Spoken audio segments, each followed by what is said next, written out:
just the highlight of your day or what? No, I get fired up for the loyals. Oh. The trues. Is that's the one camera guys. You know, when there's one camera and they're here. Right here. That's right. So I appreciate you guys. Now that everyone else is not here, what do you guys want to know? Oh, I'm supposed to slide over here? Yeah, you should. Okay. That's your responsibility as a teammate. Where's the laptop charger? Oh, yeah, I don't have my laptop plugged in, but Oh, yeah. I apologize. Yeah, what is with that? No, shouldn't you have a? I mean, does he need a pay raise or a pay bump to get a battery? You were asking the same thing. I don't think so. Yeah. No comment. I was, in the true tradition, I was going to ask about two players, but it's sort of one question. Mm-hmm. So, Yeah, let's keep it going. Debo and McCaffrey are both kind of iffy. Yeah. Oh, see? Yeah. That was tricky. We're not sure what's going to happen with those two guys injury-wise. How does either one being in their backfield at times, how much of an impact does it have on your preparation? I mean, first of all, they're as good as it gets in terms of people with the ball in their hands. I think statistics reflect that, and I think you have to approach a game plan with 100% certainty that they're going to play. So they affect the way you play football because you should be mindful and be deliberate in your approach on how you defend really elite players. I don't know Christian at all personally. I've just watched him play and marveled at a lot of stuff that he could do. I do know Debo and know him well enough that I'm assuming that him and Kyle are in cahoots and trying to hustle me. And I'm again, we've gone over when my birthday is, so I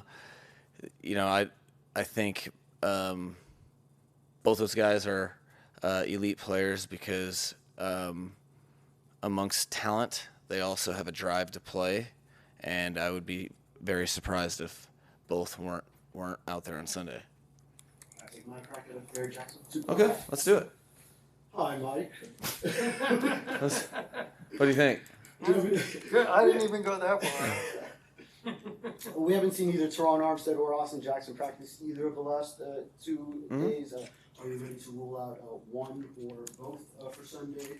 And in a not even closely related second part of the question, what do you think of the 13 snaps you got out of Justin Zimmer on last Sunday? Okay, so not gonna rule out Armstead. I think we're gonna rule out Austin for the game, and then as far as old new Dolphins I thought it was awesome. I think it is one of the more challenging things that are underrated. Players aren't robots; they are human beings. So what that means is they have families, they have a residence, they have relationships. They have they have relationships with teammates. So I think one of the things that is very exceptional is when you see a guy like him, or a guy like Bradley Chubb just went through it, and Jeff Wilson. But to be able to perform on a new team in a new scheme with very little prep time is very, very admirable, because there's a lot of human elements that I don't think people necessarily account for that are obstacles as well as the opponent. You're trying to perform. The game tape survives time, so you want to put your best foot forward, and you want to do right by your new teammates who you're just making an impression on. So I commend his effort, and I think really the three latest contributors that just joined our team all have exhibited exceptional and unique attributes to be able to be a big part of the team and perform with their teammates counting on them. So it was a good first impression for him for sure. And with Toronto, do you plan on sending him out to practice today? I plan on having plans. And I plan on being prepared for everything. He has a diligent process that I'm not quite sure if he's going to be out. He'll be out there. I'm not sure if he's going to be out there while you guys are. Regardless, nothing will have changed. We're going to see how he is and adjust on game day, but we'll give him his time. He's earned and deserved it. Limited today. Yes. Mike, going out to the left coast, how do you guys use that extra time to maybe prepare, just Was that left or west? left, west, That works. No, I've never heard that, but yeah, that was smooth. You hit me with the smooth. Okay, so what was the question? Going back out there, the extra time you guys have to prepare, how do you get the guys prepped mentally, maybe for that extra time they're not used to, going out? No, I think you just acknowledge it, and then you adjust your schedule so that they can get the proper amount of rest. That's key because time zones are real, and that's why you go out on a Friday as opposed to the day before the game to get yourself acclimated as best you can. And I think really realistically, the work day on Friday is the same. Nothing changes. You just don't get your time with your family or your free time that's spent traveling in an airplane. Then on Saturday, you make a schedule so that they're able to get the same routine stuff done. Us specifically will adjust for the clock and start things in the evening a little bit sooner to kind of step by step acclimate ourselves, but with the intent of getting guys to bed early, knowing that's challenging because it's going to be basically you're going to be sitting it's not going to feel like bedtime until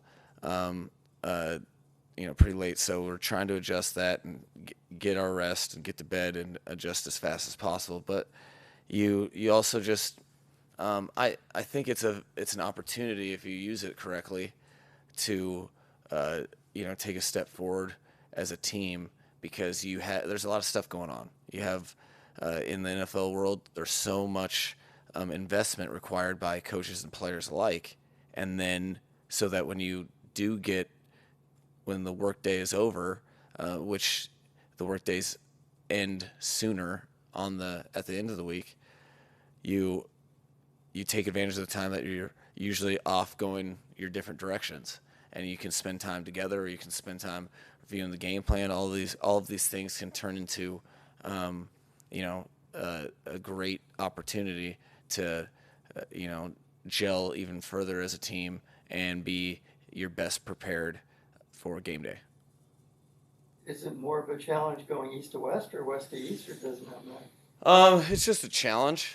I think if you're not mindful and if you're not if you just pay it no mind, it can really have an effect on the body, and the body is is a huge part of a player's game. How they perform. So I can't recall the east to west as much, seeing how it was a while ago for me.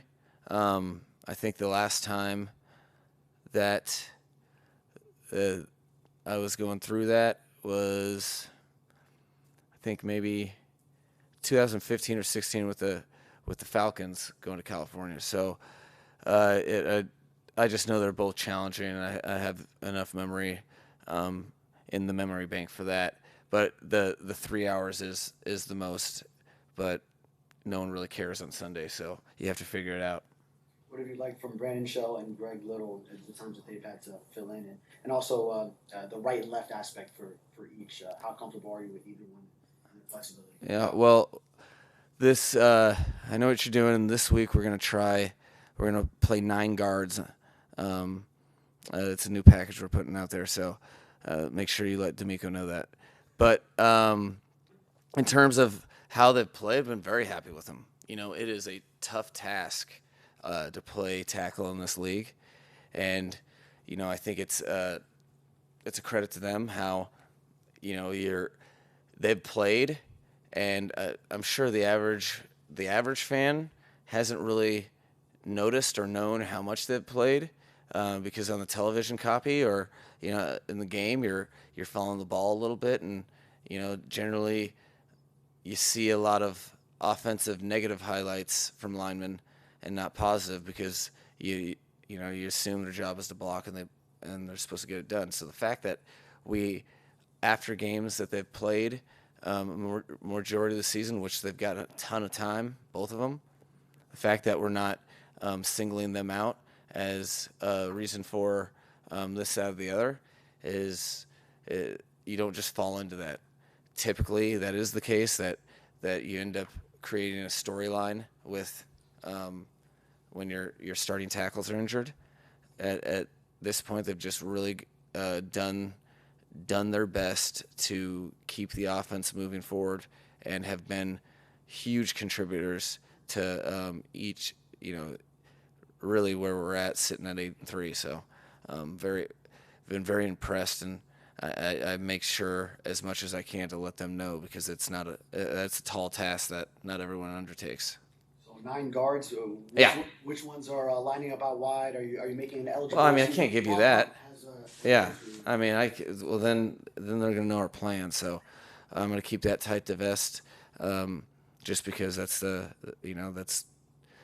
that is in the best interest of the Miami Dolphins. Do you expect Teddy to be available on Sunday? He's working through it. We'll see. He's still on top of the game plan as much as he always is, if not more. But you know, he's balancing his time, spending more time than he ever has in the training room, trying to get right. But you know, we'll see how it responds, and I'm ready for either. The team is ready for either, so we'll see. But I couldn't really say either way. With Liam Eichenberg, after this game, he'd be eligible to return, right? So where is he close to being able to make that return? Yeah, I don't really totally know at this point the exact date. I know he's working hard, and he left.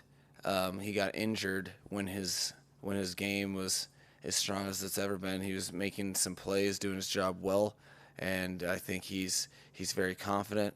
And because of that, I think we'll see him sooner than later. As far as if that's next week or the following, I don't know. Is Byron Jones going to travel to the West Coast? No, that wasn't the plan. He's focused on getting right, and seeing if he can be the Miami Dolphins folk hero. Just when you guys don't expect it, that's when you'll see him. You know what? He actually told me he's only going to come back when you guys stop asking me. So it's kind of on you guys. Don't ask on Monday. I mean, it depends on what you want. You got any plans for your downtime in Cali? The little bit of downtime you may have. No, I talk. I'm surprised you guys haven't yelled at me yet, but I say the words deliberate and being present a ton, because that's the idea of emphasizing something, and I try to live I try to practice what I preach. So I really haven't even thought past practice. I have thought to what time I have to get myself to the airport to fly out, but haven't really even thought about that. I know that tonight I'm going to be able to get some sleep, and tomorrow we're going to walk through as a team, and then I have a team meeting that night. Outside of that, I really haven't put it together. So I'm a terrible person to make plans with, because while being present, I'm not checking my phone ever. We'll ask you on Monday. Follow up on Monday. Yeah. No, I'll let you know. I'll give you the deets for sure. Thank you. Thank you. All right.